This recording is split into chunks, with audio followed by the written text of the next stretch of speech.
Senador País, por favor.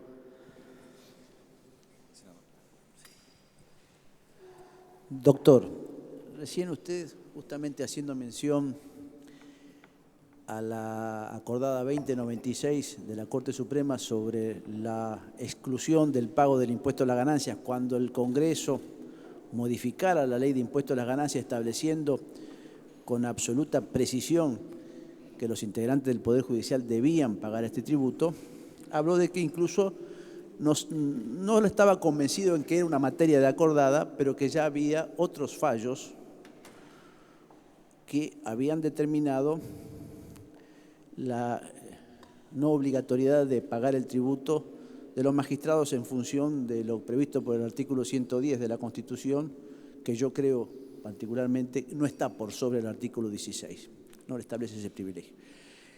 Entonces, en función de eso y de los efectos expansivos que usted a esos otros fallos le estaba dando, porque no fue un fallo presentado por todos los magistrados, y en su condición de haber sido uno de los abogados, por lo menos así creo, porque vi que figuraba en la regulación de honorarios de la causa Santa Fe contra el Estado Nacional por la detracción del impuesto a las ganancias, yo le quiero preguntar sus consideraciones sobre los efectos expansivos de haber declarado inconstitucional, creo que el artículo 76 de la ley 26.078, que es la ley del presupuesto del año 2006, que estableció unilateralmente la prórroga de esa detracción tributaria en perjuicios de todas las provincias argentinas. Entonces, un poco quiero que usted me explique o se explaye sobre las consideraciones de la Corte, especialmente en función de esta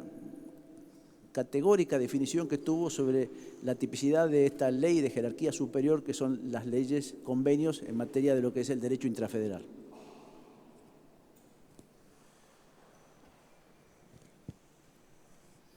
Sí, gracias por su pregunta, señor senador. Primero, mi nombre no figura en la regulación de honorarios porque no hubo regulación de honorarios en ese expediente. Sí fui patrocinante de la provincia de Santa Fe y eso sí figura en la sentencia de la Corte. Creo que es una buena práctica que la Corte ha adoptado, que en su sentencia figuren quiénes son los patrocinantes o apoderados de las partes involucradas, porque me parece que es bueno que se sepa. Respecto al efecto expansivo de esta sentencia, es algo sobre lo que no me puedo pronunciar porque seguramente va a haber casos adicionales. Sí puedo decirle en el nivel de la generalidad que creo adecuada y que no me va a inhibir en última instancia de intervenir si fuese el caso, es que el derecho intrafederal es quizás es la cláusula más pétrea de toda la Constitución, porque la necesidad de la reforma, por ejemplo, puede ser decidida con 2/3 de los votos de Congreso. Los acuerdos fiscales necesitan unanimidad de las provincias. Ahí lo que impera es la lógica del convenio, no la lógica del derecho. Consenso unánime. Creo que entender que ese es el caso es un síntoma de madurez político-institucional enorme.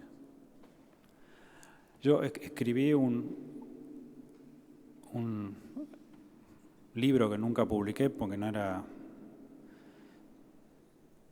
suficientemente bueno, no me sentí muy orgulloso, pero lo escribí. De hecho, la comisión me pidió que lo adjunte, bueno, lo adjunté, pero ojalá no lo lean. Y cité una frase de uno de los grandes defensores del federalismo argentino que se llama Pedro Frías. Y Pedro Frías decía, el federalismo argentino es el más curioso de todos los federalismos, porque la caja la tiene la nación y la responsabilidad de las provincias. Yo creo que es imposible que el país funcione como país si el federalismo no es federalismo fiscal. y que el federalismo fiscal implica la necesidad de acuerdos, pero que los acuerdos a los que se lleven son pétreos. Es lo más pétreo que tiene nuestra Constitución. Todo lo demás se puede cambiar. Eso hace falta consentimiento unánime de todas las provincias. Sí, doctor.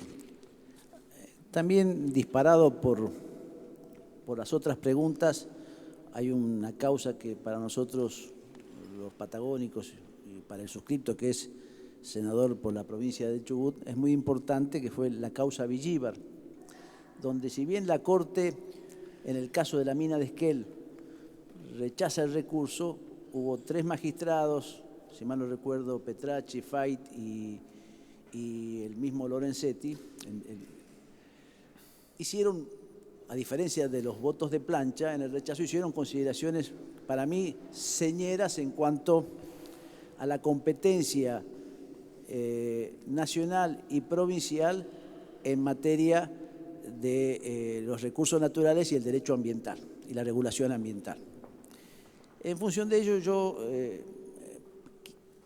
les pido, si usted ha tenido la oportunidad de analizar esta legislación, que incluso ahí tuvo en cuenta tres factores: la especificidad del Código de Minería, con un capítulo ambiental, la Ley General del Ambiente, también mencionada por el senador Solanas, y invertí el orden. Y fundamentalmente la legislación provincial, que también pedía una regulación de impacto ambiental específica, y el conflicto fue justamente haber pretendido cumplir la legislación nacional y no la legislación provincial. Entonces le quería pedir si usted me puede avanzar sobre eso, porque creo que la Corte ahí hizo un diseño o sentó unas bases importantes en cuanto a la preeminencia y a la complementariedad de esas dos legislaciones, de presupuestos mínimos y la provincial en materia de recursos naturales y su protección ambiental. Sí, gracias por la pregunta, señor senador. No conozco el caso, de modo que solo puedo, si le interesa, hacer algunas consideraciones generales, pero no conozco el caso, no conozco los detalles. Bueno, gracias. No hay problema. Tendrá oportunidad después, por lo menos le dejé la inquietud para que lo conozca. Ahora mismo lo voy a ir a ver, no se preocupe. Yo, otra pregunta que le quería hacer, fundamentalmente en el derecho positivo argentino, en materia de derechos de defensa del consumidor, se ha ingresado el daño punitivo. Yo creo que es una herramienta interesante y en lo personal quiero saber su opinión sobre la incorporación del daño punitivo en materia ambiental.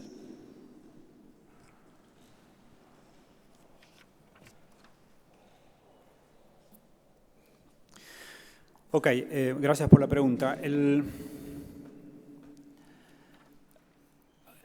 derecho de la responsabilidad cambió de paradigma. Uno de los indicios de ese cambio de paradigma es la aceptación en muchas jurisdicciones de la idea del daño punitivo. ¿Por qué digo cambio de paradigma? Porque antes no había ninguna razón para que la víctima de un daño sea compensado de un modo que exceda el valor monetario del daño que sufrió. Por definición, el daño punitivo es un daño, es una sanción que se le impone al victimario en muchas veces beneficio de la víctima, aunque no necesariamente en beneficio de la víctima, podría ser en beneficio de la sociedad toda. Y eso entra en contradicción con la idea de que uno es responsable solo por los daños que causa y no por algo que excede los daños que causa. Además de eso, cuando uno ve cómo funcionó el daño punitivo en otras jurisdicciones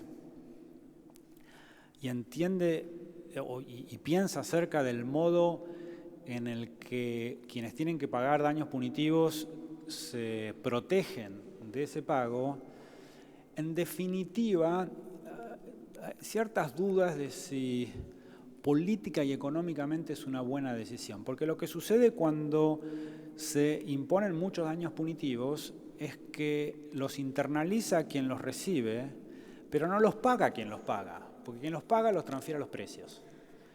Lo que sucede en general en el daño punitivo es las compañías que son obligadas a pagar daños punitivos para afrontar el pago de los daños punitivos simplemente incrementan los precios como si fuera un insumo más. No obstante eso, tiene una lógica el daño punitivo, que es generar incentivos para que se litigue en aquellos casos en que los daños están muy esparcidos, pero son cercanos a insignificantes en cada una de las víctimas del daño en cuestión. Y por eso el caso de daño punitivo es más fácil de ser aceptado íntegramente en los casos de defensa del consumidor o la defensa de los derechos de incidencia colectiva. Y ahí viene el ambiente. En el caso con un aditivo más, que es las cosas que nosotros no queremos que sucedan las prohibimos, las convertimos en general en delitos del derecho penal. Cuando queremos que cierto tipo de daños no sucedan, son tipificados como delitos.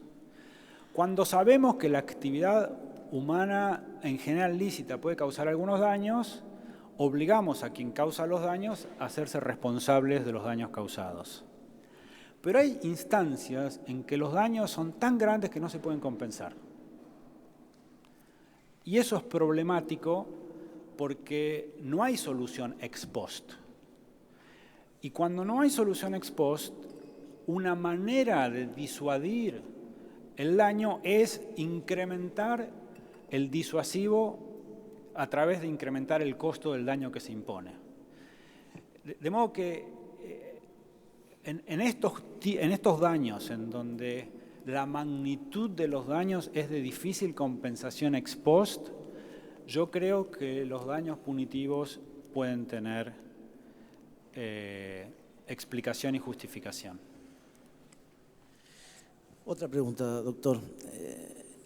Ahí usted debe conocer el fallo Rizzo de la Corte Suprema, que incluso en algunos aspectos ha determinado la actual conformación del Consejo de la Magistratura por aplicación de la Corte de legislación que este Congreso ha derogado. Yo quiero saber su opinión sobre los dos aspectos, sobre el fallo en sí y sobre la actual conformación del Consejo de la Magistratura en función de este precedente jurisprudencial.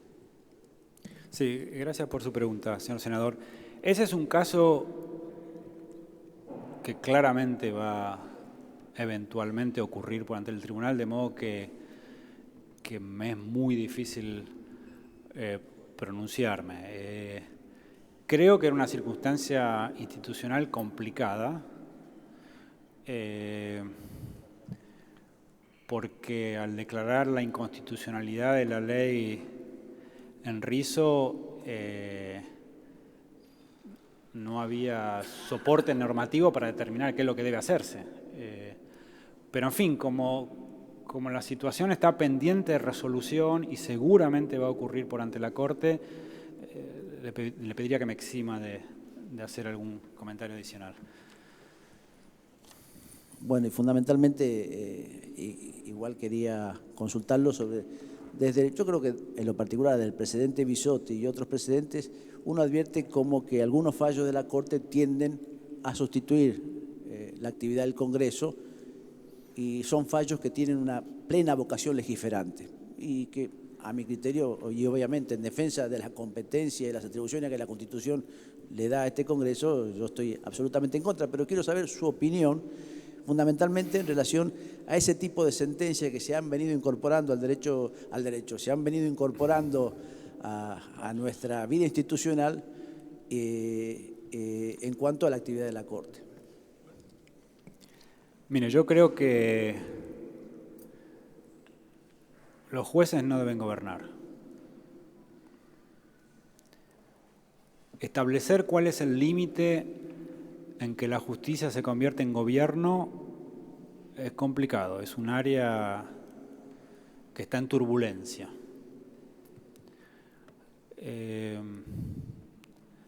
Claramente, cuando una corte, para instrumentar su decisión, tiene que recurrir a la creación de estructuras institucionales, hay indicios de que está más cerca del límite de lo que no debe hacerse.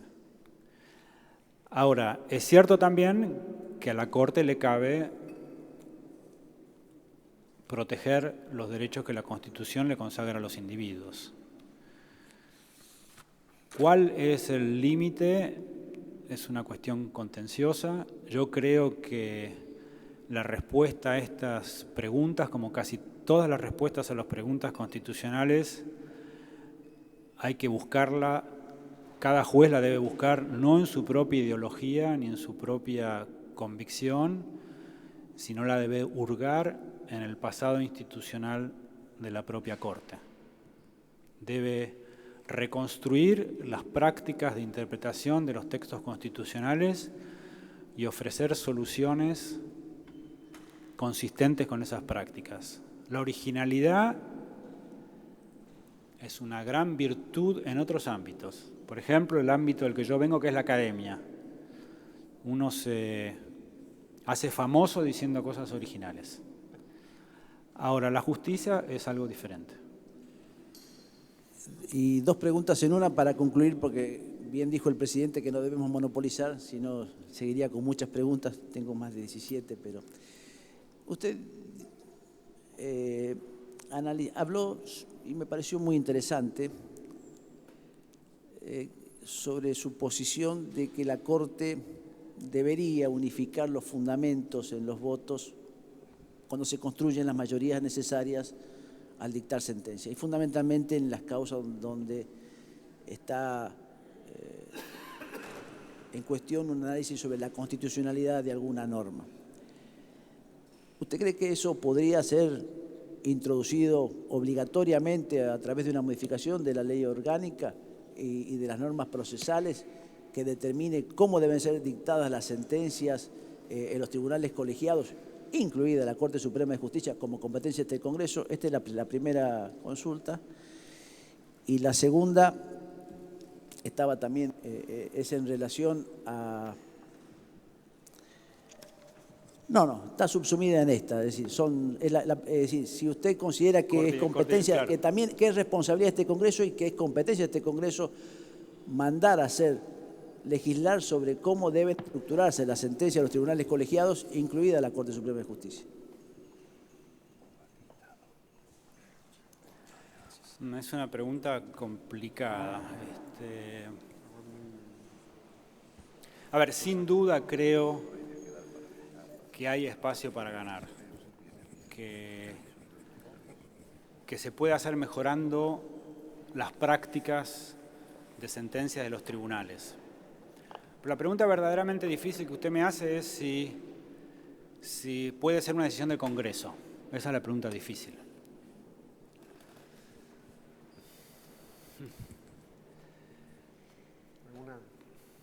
Creo que es problemática Creo que la pregunta es problemática y deme la licencia de no respondérsela, y creo que le digo bastante si le digo que es problemática, porque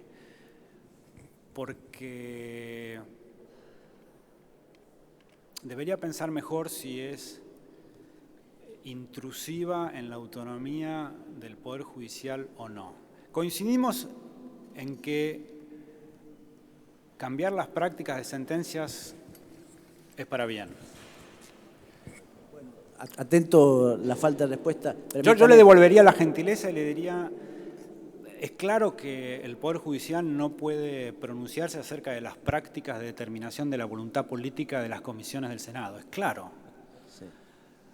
Ahora, discúlpeme que le respondo una pregunta con otra pregunta, pero es probablemente mi desviación académica, que hacemos más preguntas de las que podemos responder, pero creo que es una cuestión problemática. La otra cuestión, bueno, que estaba subsumida, pero ahora la voy. Fíjese usted que en el proyecto de Código Civil y Comercial, en el proyecto, sí, cuando ingresó al Congreso, entre la fuente del derecho figuraba la jurisprudencia. La Comisión Bicameral y el Congreso, tanto diputados y senadores, eliminó la jurisprudencia, sí lo dejó como las fuentes de interpretación, pero sí, no como fuente del derecho. Quería hacerle, justamente eso se correlacionaba con la otra pregunta anterior mía. Le quería preguntar sobre eso y sobre su posición en cuanto a haber excluido la responsabilidad administrativa del Código Civil y Comercial, que es una cuestión de relación entre particulares, y de la ley nacional que tenemos de responsabilidad administrativa y de las diferentes leyes provinciales que se están dictando en la materia. Y ahora sí, concluyo. Gracias.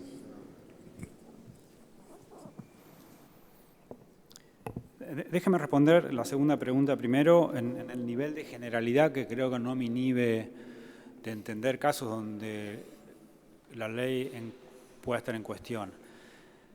Yo creo que hay restricciones a la responsabilidad que son constitucionalmente aceptables.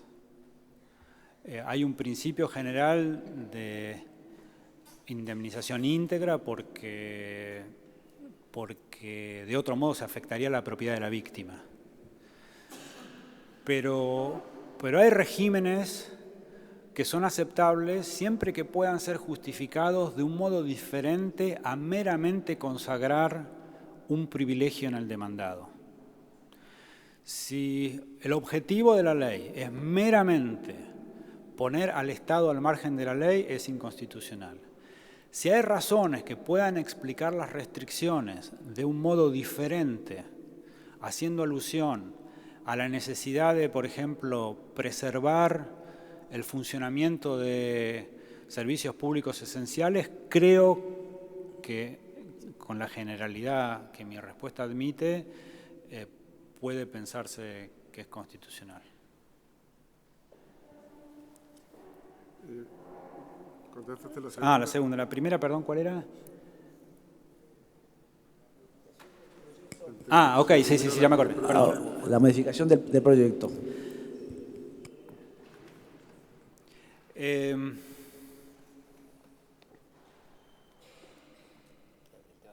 Sí. Es una cuestión muy importante, en el sentido, y necesaria aparte, pero solo si la jurisprudencia se convierte en vinculante. La Corte tiene una tradición en la que sostiene que sus decisiones son moralmente vinculantes para los tribunales inferiores. No es muy claro qué quiere decir eso. No podría hacerlas vinculantes por decisión de la propia Corte.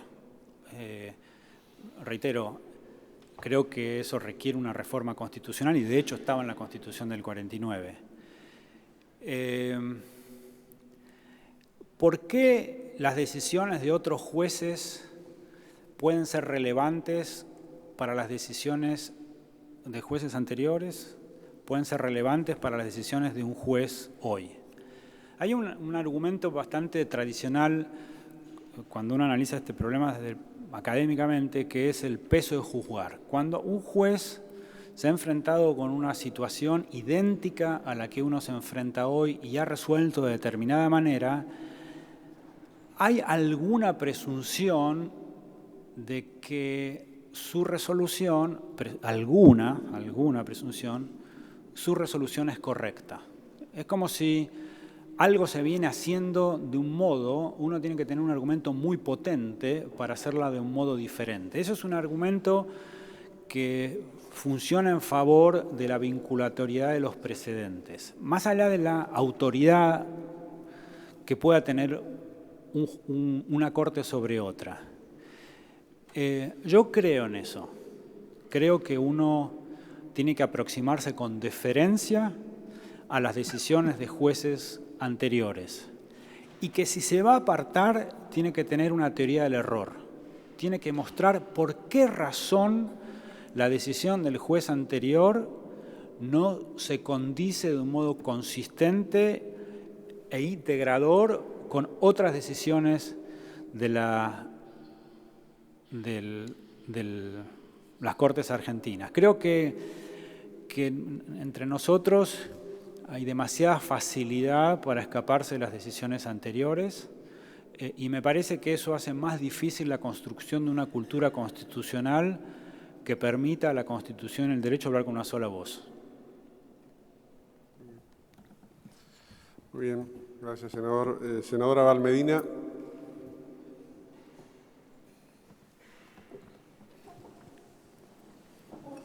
Gracias, señor presidente.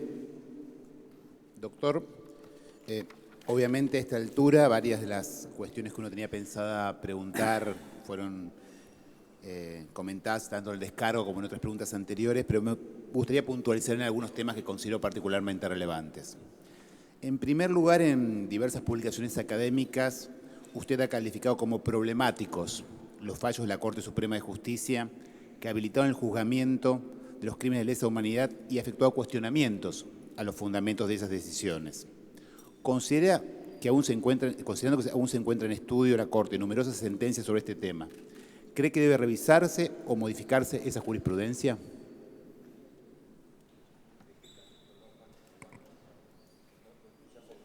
¿En qué casos? Sí, puede En repetir, relación a que por favor. en varios trabajos o publicaciones académicas usted ha considerado problemáticos los fallos de la Corte Suprema de Justicia sobre los delitos de lesa humanidad. ¿Considera que debe revisarse o modificarse esa jurisprudencia? Bueno, gracias por la respuesta, perdón, gracias por la pregunta. Y déjeme, señor senador, responderle haciendo alguna referencia a alguna de mis convicciones centrales y que yo intenté hacer en esos artículos. Los jueces son diferentes a los árbitros de fútbol. Los árbitros de fútbol o los árbitros de cualquier deporte deciden casos. Y nosotros no nos preocupamos en general por las razones de las decisiones porque no las hacen explícitas. Los jueces son diferentes porque no solamente deben decidir casos, sino deben hacer explícitas las razones de por qué deciden como deciden. La diferencia es muy importante, la necesidad de justificar las decisiones es muy importante, porque en última instancia los fundamentos de las decisiones son lo que determinan qué es lo que es esperable que se vaya a decidir en el futuro. Y de ese modo informan al país para que pueda comportarse de un modo orgánico. El derecho no es una conjunción o adición de distintas decisiones, es una conjunción y adición de distintos principios que se instancian en decisiones. ¿Por qué digo esto? Porque en estos artículos que mencionaron críticamente algunas objeciones a mi nominación, yo en modo alguno problematicé las decisiones. Yo dije, estoy de acuerdo con estas decisiones. Lo que voy a problematizar son los fundamentos de esas decisiones. ¿Y por qué problematicé los fundamentos de esas decisiones? Quizás fue una sobrereacción a mi autobiografía. Yo enseñé bastante tiempo afuera e interactué con muchos jueces de corte de otros países. Y en un momento me empezó a parecer que muchos jueces de corte escriben sus sentencias pensando en otros jueces de las cortes, no en los administrados, no en los que ocurren por ante el tribunal. Es la liga de los jueces de las cortes. Y uno empieza a ver esa tendencia en el mundo, que es una abusiva referencia a sentencias de otros tribunales. En un artículo que escribí hace mucho detecté en un caso de libertad de expresión que se llama SB contra MDA, un fallo de uno de los jueces, esto es un fallo relativamente viejo, un fallo de los jueces tenía como 21 invocaciones a sentencia de tribunales extranjeros que ningún administrado puede controlar. Nadie sabe si están bien citadas, nadie sabe si son errores, si fueron revertidos, si continúan vigentes, si es una buena interpretación del derecho vigente en ese país o no. Nos cuesta tener un ejercicio acabado con nuestro propio derecho, hacerlo con lo que viene del Tribunal Constitucional alemán, del español, del sudafricano, de Colombia, de Estados Unidos. Es, a mi criterio, muy problemática. ¿Por qué es muy problemática? Porque en última instancia da la imagen de que la Constitución debe ser interpretada de acuerdo a materiales que no son los nuestros. Ese era mi argumento central. Es necesario construir una práctica constitucional autóctona. Ayer creo, falleció Aldo Ferrer, que hizo muy famoso ese título, Vivir con lo Nuestro. Yo creo que jurídicamente tenemos que esforzarnos para vivir con lo nuestro, para desarrollar una práctica constitucional que nos permita resolver nuestros problemas de un modo autóctono. Yo creo que en la Argentina había suficiente material constitucional para decidir los casos de lesa humanidad como se decidieron. Y de hecho, el voto en disidencia del doctor Baqué en la sentencia Camps es un claro ejemplo de lo que estoy diciendo. En síntesis, yo no disentí con las decisiones, disentí con los fundamentos de las decisiones. Y la razón por la que disentí con esos fundamentos es porque me parecía que la excesiva recurrencia a tribunales extranjeros socava nuestra práctica constitucional. Muchas gracias, doctor. Y bueno, la pregunta que venía a continuación justamente hacía referencia a esto, no poder sustentarse sobre esos fundamentos, sobre qué fundamentos de nuestro ordenamiento interno podría sustentarlo. Bien. Ya lo contestó. Ahora vamos a, Sí, exactamente. a otra. En otro orden, y también alguna vinculado a lo que preguntó el senador Solanas en su intervención, pero quizá de un modo un poco más práctico, digo, y sin querer obligar a uno porque ha escrito en determinado momento, porque yo también escribo y uno no está atado a todo lo que haya dicho. Pero en el texto, que creo que es el que hacía referencia, la pobreza, la ley y la Constitución, usted asegura que los tribunales no cuentan con los medios ni con la fortaleza suficiente para ejecutar los derechos distributivos. ¿Para ejecutar los? Derechos distributivos. Ok, sí. Dos preguntas vinculadas. ¿Podría entonces un ciudadano que vea avasallado estos derechos acudir a los tribunales para exigir su cumplimiento? Y en segundo lugar, y más importante, ¿qué solución propone como candidato a miembro de la Corte para salvar ese impedimento de los tribunales? Bueno, perdón, no, yo exactamente la contestó con esos términos cuando habló de los... Pero ¿Qué derecho concreto? sí, lo contestó en forma casi, diría, idéntica, haciendo relación entre la dificultad de la correlación entre la distribución de derechos políticos con la distribución de recursos económicos. Pero, doctor, para satisfacer podemos hacer un... No, por supuesto. Hizo un gran desarrollo ahí teórico, pero podemos quizás recordarlo más brevemente. Seguro. Simplemente cuando dije que en la academia la originalidad paga, vi que el senador, que también es un académico, movía su cabeza aprobando que ese era el caso. Y que en otros ámbitos de la vida la originalidad no paga, la originalidad es una mala cosa. El problema que yo quería resolver ahí nuevamente no era el problema de los derechos económicos sociales, sino un problema diferente, que es el problema de la distribución de los derechos económicos. De hecho, para ponerle un nombre a eso, es por qué las constituciones no establecen como mínimo un ingreso mínimo obligatorio.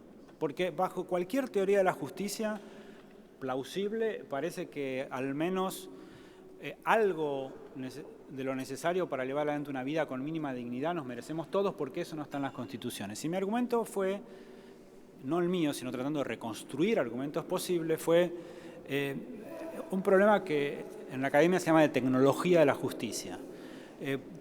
Para resolver problemas sistémicos hacen falta soluciones sistémicas. Y los jueces no son muy buenos para soluciones sistémicas, porque primero, a ver, los jueces deciden casi en soliloquio, no tienen órganos asesores que los puedan ilustrar acerca de lo que está en cuestión, no ven mucho más allá de las partes que están en conflicto. Eso me parece que son habilidades epistémicas que uno espera que tengan los órganos representantes de la voluntad popular. Ahora, mi argumento no era un argumento en contra de la ejecutabilidad de los derechos económicos sociales, era un argumento que intentaba responder un problema más bien teórico.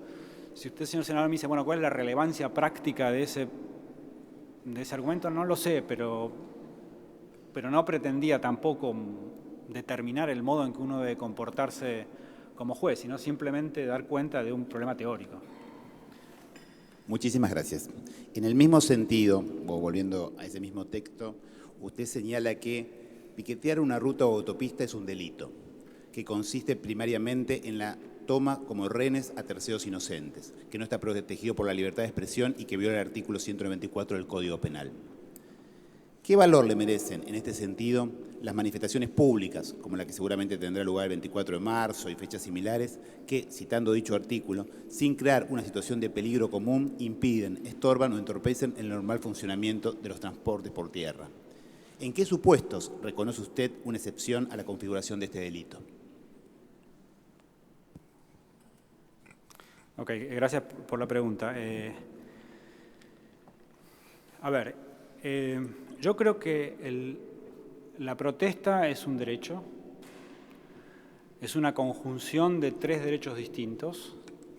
Digamos, la Constitución no habla del derecho a protestar, pero uno puede construir la existencia de ese derecho a partir de tres derechos distintos, que es el derecho de peticionar a las autoridades, el derecho de reunión y el derecho a la libertad de expresión.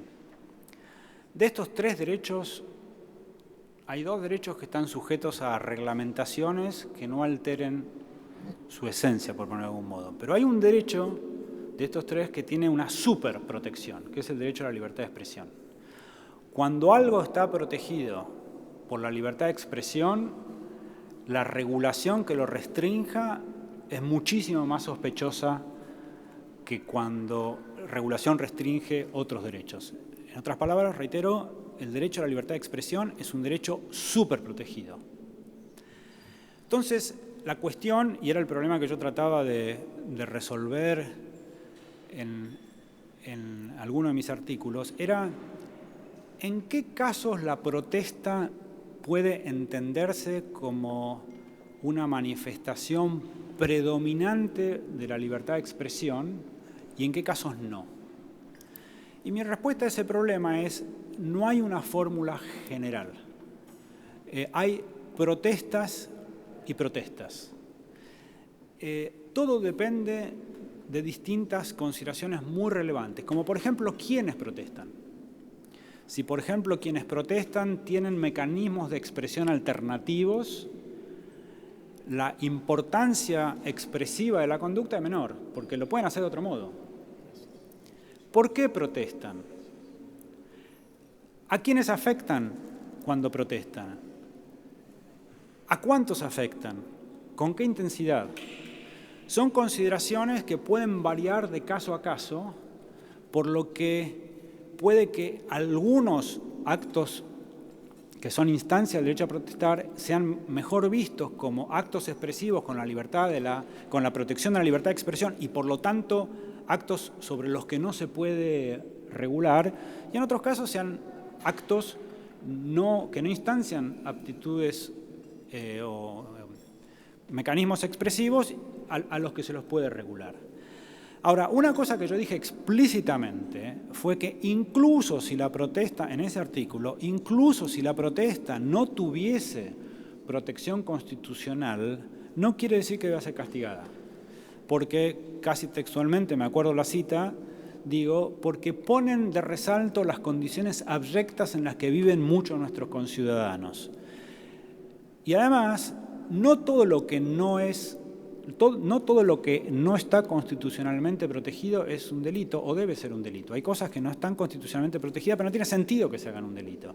Mi punto ahí era, nuevamente, un punto más bien teórico, tratar de entender cuál es, por ponerlo de alguna manera, la gramática o las razones que racionalizan y explican el derecho a protestar.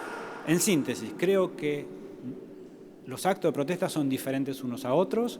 El grado de protección constitucional que pueden tener dependen de en cuánto instancian aptitud expresiva, y eso depende de muchas consideraciones diferentes. Muchísimas gracias. Una última pregunta que también tenía que ver con el tema de conflictos de intereses y fue hecha por el senador Pichetto. En casos más general, y usted lo habló de un caso puntual, a mí me gustaría hacer referencia a la impugnación presentada por el Colegio de Farmacéuticos de mi provincia en relación al grupo de empresas Pharmacity. Quería saber cuál es su vinculación y cómo va a optar en caso de llegar a la Corte cuestiones vinculadas a este grupo. Bueno, primero, gracias por la pregunta, le digo cuál es mi vinculación. Fui contratado como abogado para representar a Pharmacity en un conjunto de juicios en los que estaba en cuestión la distribución del poder de policía entre la nación y las provincias argentinas. Son juicios que ahora se están litigando, no son muchos, pero en este momento se están litigando. Y nuevamente, lo que está en cuestión es quién puede regular el comercio intraprovincial y si lo que estaba siendo regulado era comercio intraprovincial o comercio interprovincial, que sin duda puede ser regulado tanto por la nación como por las provincias. Respecto de qué haré si alguna vez un caso de estos llega a la Corte, obviamente me tengo que excusar. Muchísimas gracias. Muy bien, gracias, senador. Senadora Riofrío. Senadora Riofrío, está en uso de la palabra. Gracias, señor presidente. La pregunta para el doctor. ¿Considera usted que la Corte Suprema de Justicia de la Nación tiene que tener a su cargo oficinas que cumplen y de hecho amplían la jurisdicción del tribunal sobre otros temas como por ejemplo la Oficina de la Mujer, de Violencia Doméstica, la Oficina de Escuchas Judiciales, o tiene que transferirse al Consejo de la Magistratura, que es el órgano administrador?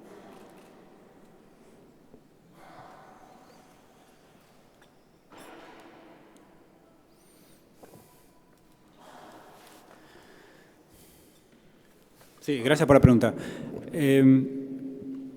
A ver, la primera responsabilidad de la Corte y del Poder Judicial es resolver los casos que reclaman decisiones. Si tiene o puede hacer otras, puede llevar adelante otros cometidos, yo creo que si están relacionados con su función prioritaria o dan cuenta de una necesidad que requiere articulación entre todos los poderes del Estado, sí. Si se deberían transferir al Consejo de la Magistratura o no, me parece que, lo debería estudiar con más profundidad, pero me parece que en algunos casos, en virtud de que la interdependencia es más con la tarea de juzgar, es mejor que estén relacionados con el Poder Judicial. Todo depende de los casos. Por ejemplo, me parece que la problemática de la mujer en la Argentina y la particularidad que intenté describir por la que estamos atravesando, en donde el problema no es solamente superestructural, sino también es un problema de nuestras relaciones individuales, creo que la Corte tiene cosas para ofrecer. En otros cometidos creo que dependen de cuestiones concretas, pero claramente cuando la resolución de un problema requiere el diseño institucional estructural, eso no es para la Corte. La Corte tiene que intervenir cuando la resolución requiere interdependencia de poderes. Por ejemplo, la cuestión del narcotráfico. Yo creo que ahí hay espacio para ganar en sinergias y eficiencias institucionales. Si se hace bien o se hace mal, la verdad que no puedo decirlo porque no lo sé muy bien. En el caso de las escuchas. Bueno, ese es un tema sobre el que preferiría no opinar porque es probable que ocurra por entre los estrados del tribunal. Gracias. ¿Considera usted que la Corte Suprema de Justicia está cumpliendo con la Ley de Acceso Democrático a la Justicia, fomentando la realización de concursos para el acceso a los empleos?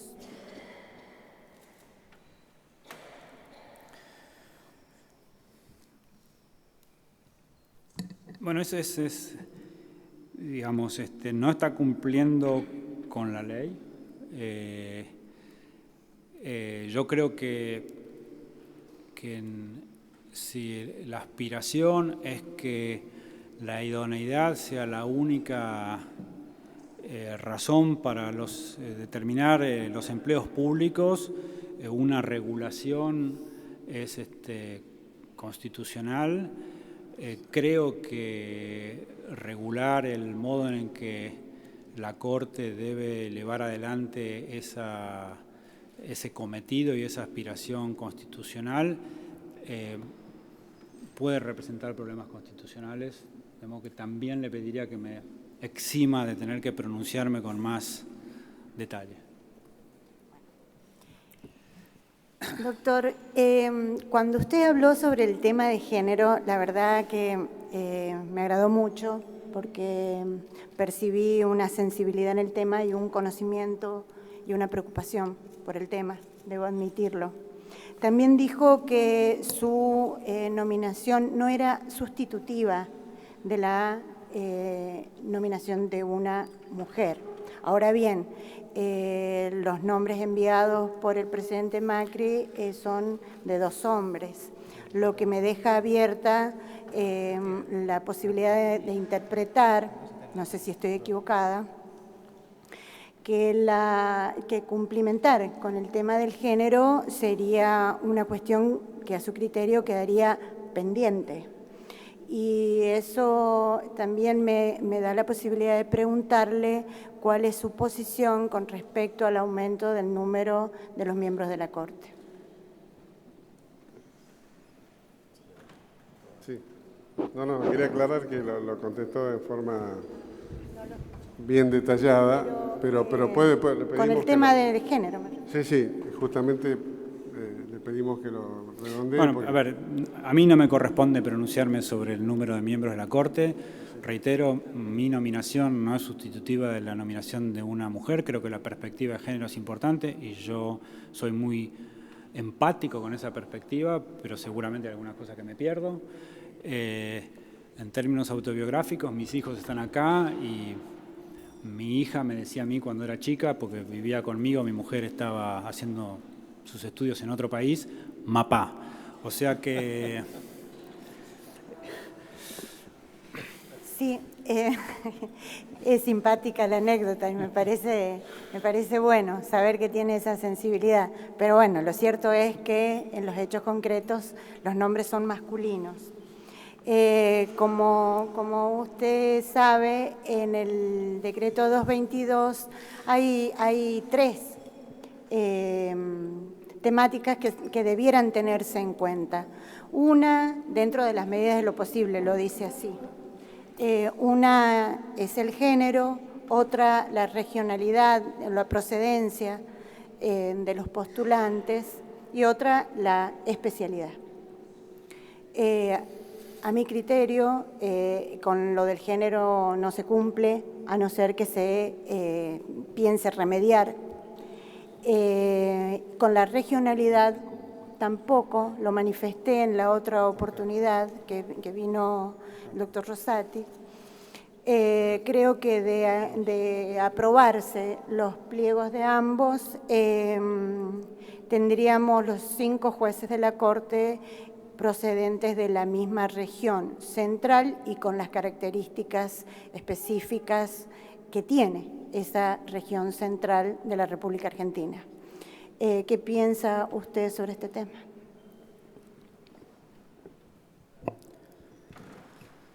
A ver, gracias por la pregunta. No quiero ser autoindulgente, pero alguna heterogeneidad disciplinar mi nominación le agrega a la Corte. Yo hago teoría constitucional. El último teórico constitucional que hubo en la Corte fue el doctor Baqué, antes que era el doctor Carrió, que fueron mentores con los que me formé en lo que por entonces se llamaba la Universidad de las Catacumbas. Durante la dictadura militar yo estudié con el doctor Carrió, el doctor Nino, el doctor Malamud, el doctor Rabosi, en una institución que se llama SADAF, donde se podía pensar con libertad. Respecto del regionalismo, me considero 40% correntino, no sé si cuenta, no voy a decir qué parte, si la de arriba o la de abajo, pero soy sensible a las diversidades regionales. De hecho, tengo mucha exposición a lo que considero mi provincia. Mi madre es correntina, mi padre se decía correntino, pero en realidad era un judío de la calle Corrientes, no de la provincia de Corrientes. Creo que alguna diversidad cultural también le traigo a la Corte, pero en fin, no quiero ser autoindulgente. Gracias, doctor. Cuando el senador Abal Medina le preguntaba sobre algunos cuestionamientos, algunas posiciones suyas sobre las sentencias del máximo tribunal en las inconstitucionalidades de las leyes de obediencia debida y punto final, en realidad su respuesta fue que no se estaba refiriendo al fondo de la cuestión, sino como a un recurso que tenían las sentencias de tomar sentencias de tribunales extranjeros. En ese mismo tema también, en realidad, el tribunal había basado su fallo en un fallo de la Corte Interamericana que era sobre un tema de una masacre en Perú, en Barrios Altos, creo. Correcto, sí. Quiero que me recuerde esa posición y también si la cuestión de las sentencias de tribunales extranjeros y esa posición suya también incluía a los pactos internacionales que son incluidos o se les ha dado en nuestro ordenamiento constitucionalidad. Sí, gracias por la pregunta. Señora senadora, me permite aclarar un poco mejor la respuesta que le di al senador Abal Medina, que ahora advierto fue incompleta. Disculpe. El caso Barrios Altos es un caso en que la Corte decidió que la amnistía que había aprobado Fujimori iba en contra de lo dispuesto por la Convención Interamericana. La Corte efectivamente lo refirió en estos casos. A mí me pareció que esa referencia era problemática, porque no daba cuenta de un hecho muy importante que diferenciaba, muy importante pero no definitorio, porque esa diferencia no necesariamente determinaba la constitucionalidad de lo hecho en la Argentina, pero sí había una diferencia muy notable, que era, en Barrios Altos, era un gobierno que se amnistiaba a sí mismo. Y en la Argentina era un gobierno que había decidido amnistiar hechos atroces cometidos con anterioridad. Y yo pensé que lo dicho en Barrios Altos no era suficiente para resolver los casos como se resolvieron, porque había una diferencia categorial respecto de quién concedía la amnistía. La Corte Interamericana después avanzó, por ejemplo, en Hellman, que es una amnistía que Uruguay plebiscitó y concedió por hechos atroces cometidos con anterioridad. La Corte dijo que eso también violaba la Convención. De modo que si Hellman hubiera sucedido con anterioridad, la cita de Hellman hubiera sido una buena cita, porque era un caso idéntico. En este caso, a mí me pareció, no solamente a mí, a mucha gente que ve con simpatía lo hecho por el país en los últimos años en términos de retribución a los hechos atroces y aberrantes cometidos con anterioridad. Pero, si quiere, era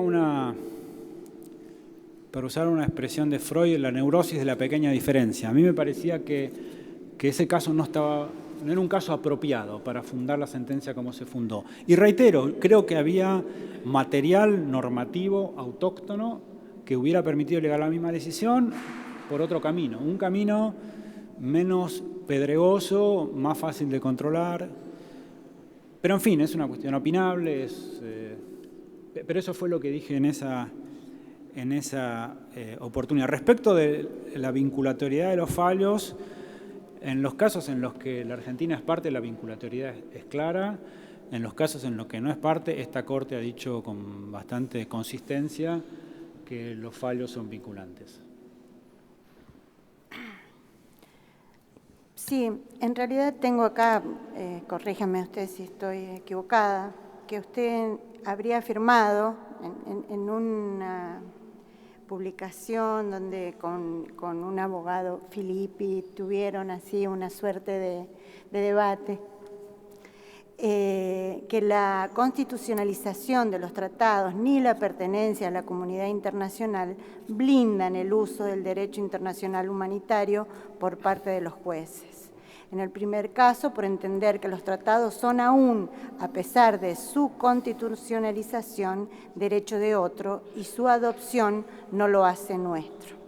Cuando hacemos lo que otros deciden que deben hacer, no ejercitamos cabalmente nuestra propia capacidad de decidir. Bueno, gracias por recordarme ese intercambio. Leonardo es un amigo, los dos estudiamos en la misma universidad, los dos somos egresados de Yale, ha sido recientemente designado fiscal general para el caso Lamia. Yo escribí un artículo que tuvo alguna reverberación en el exterior, que se llama En contra de los préstamos, y Leonardo, en donde hacía alusión básicamente al derecho extranjero, no al derecho internacional, y Leonardo replicó ese artículo diciendo: todo es diferente si la cita no es del derecho extranjero, sino del derecho internacional. Y yo le respondí diciéndole: mirá, el derecho extranjero es claramente derecho de otro. El derecho internacional, cuando lo constitucionalizás, en un sentido muy importante es tu derecho, pero es menos tu derecho que todo tu derecho. Ese era mi argumento, básicamente.